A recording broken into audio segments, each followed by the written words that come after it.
Have you ever stopped to think about what's happening behind the scenes when you're online? I mean, every time you send an email or load a web page, you're kicking off this invisible, super high-speed journey across the globe. Today, we're going to follow one tiny piece of your data, just a single packet, and uncover the incredible adventure it takes in like a few milliseconds. So, let's trace its path. Okay, so you've just clicked send. It feels instant, right? But in that tiny fraction of a second, your computer is solving this whole series of really complex problems just to get your data from your screen to, well, wherever it's going. How does it work so flawlessly? That's the big mystery we're going to unravel today. All right, first things first. Before our little data packet can go anywhere, it needs an address. You know, just like a letter. You can't just drop it in a mailbox and hope for the best. Nope, it needs a specific, unique destination. And in the digital world, that's what we call an IP address. An IP address is basically the zip code for the internet. It's just a series of numbers that tells every other device on the network exactly where to find your computer and where your packet needs to end up. Without it, the internet would just be pure chaos, just a bunch of undeliverable data floating around everywhere. Now what's interesting is that not all IP address ranges are created equal. The whole system is divided into these classes to handle networks of all different sizes. So you have Class A, for example, which is for these massive networks with millions of devices, like a huge multinational corporation. Then on the other end, you have Class C, which is for much smaller networks, like your Wi-Fi at home. It's actually a really clever way to keep the internet organized and efficient. But what if you need to organize a large network even more? Well, that's where something called subnetting comes in. Think of it this way. If an IP address is the street address of a big apartment building, subnetting is like giving a unique apartment number to every single resident. It just breaks a big network down into smaller, more secure, and way more manageable pieces. Okay, so our packet has its address. It knows where it's going. Now it needs to figure out how it's going to travel. See, the internet isn't just one single highway. It's got a bunch of different lanes with different rules, and we call these rules protocols.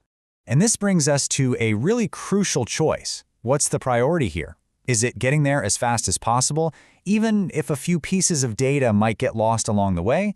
Or is it more important that every single piece arrives perfectly and in the right order, even if that means the journey takes a little bit longer? For that guaranteed delivery, we've got TCP, the Transmission Control Protocol.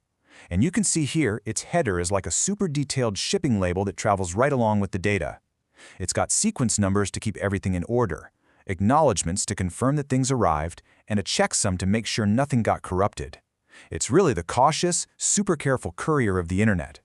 So here's the big trade-off. TCP is like sending certified mail, right? It establishes a connection and guarantees every single piece arrives, resending anything that gets lost. It's perfect for things like emails or file downloads where you need every bit. UDP, on the other hand, is more like a postcard. It's fast, it's simple, you just send it and hope it gets there. If a piece gets lost, well, it's gone. This is great for stuff like live video streaming or online gaming, where speed is way more important than absolute perfection. And this choice is totally fundamental when engineers are designing new apps, always trying to balance that need for speed against the need for perfect data. All right, our packet is on its way. It's got an address, it's got a set of rules. But look, the internet is a wild and noisy place where data can get scrambled or totally lost. So, how does our packet actually arrive in one piece? So here's what can go wrong. A little bit of interference can cause what's called a burst error, where a whole sequence of bits just gets flipped, and all of a sudden your data, which is just a series of ones and zeros, becomes complete gibberish. The message is corrupted, it's totally useless. So how do we fight this? With some really clever math, actually. Systems use methods like Hamming distance to check for errors. It's kind of like a spell checker, but for binary code.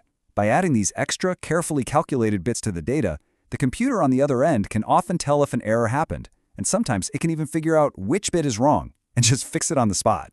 Pretty cool. Besides data getting corrupted, there's another huge problem: digital traffic jams.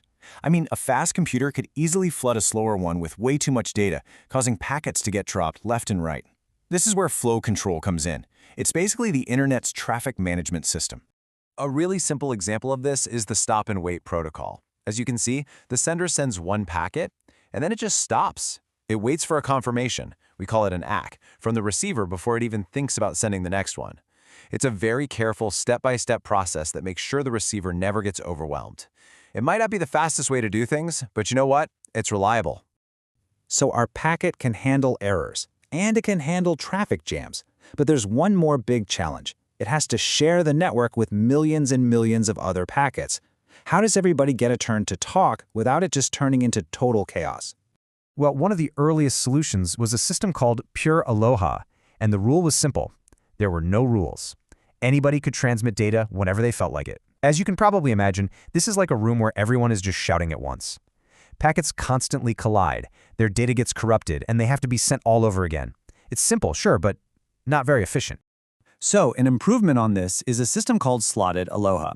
This adds one simple little rule. You can transmit whenever you want, but you have to wait for the beginning of the next time slot. It's kind of like a rule where people can only start speaking at the top of the minute. And this one change dramatically reduces the chance of a collision. And the result of this one simple rule is fascinating. Just look at this chart. The maximum throughput, that's the amount of useful data that actually gets through, it literally doubles. Slotted ALOHA is twice as efficient as pure ALOHA, just by adding a tiny bit of organization. It's just a perfect example of how small rules can create a much, much more effective system. And just like that, after navigating all those addresses, protocols, errors, traffic, and collisions, our little data packet has finally made it to its destination. The journey is complete. The packet joins up with thousands of others, and they're all reassembled in the right order. And the result is that seamless experience you see on your screen. The web page just materializes, the file downloads, the email pops up. It really feels like magic, but what it really is just incredible engineering. So, let's do a quick recap of that whole journey. Our packet got an address. It chose a protocol to set the rules of travel. It used error control to survive any corruption and flow control to avoid those digital traffic jams. And finally, it figured out how to navigate a shared network with everyone else. Every single one of those steps is a critical piece of the puzzle. And that brings us to a final thought. This mind-bogglingly complex journey happens billions of times every single second all over the world. The whole system is so robust that it feels completely invisible to us. But it really makes you wonder, with so many moving parts, what happens when just one of these tiny steps goes wrong?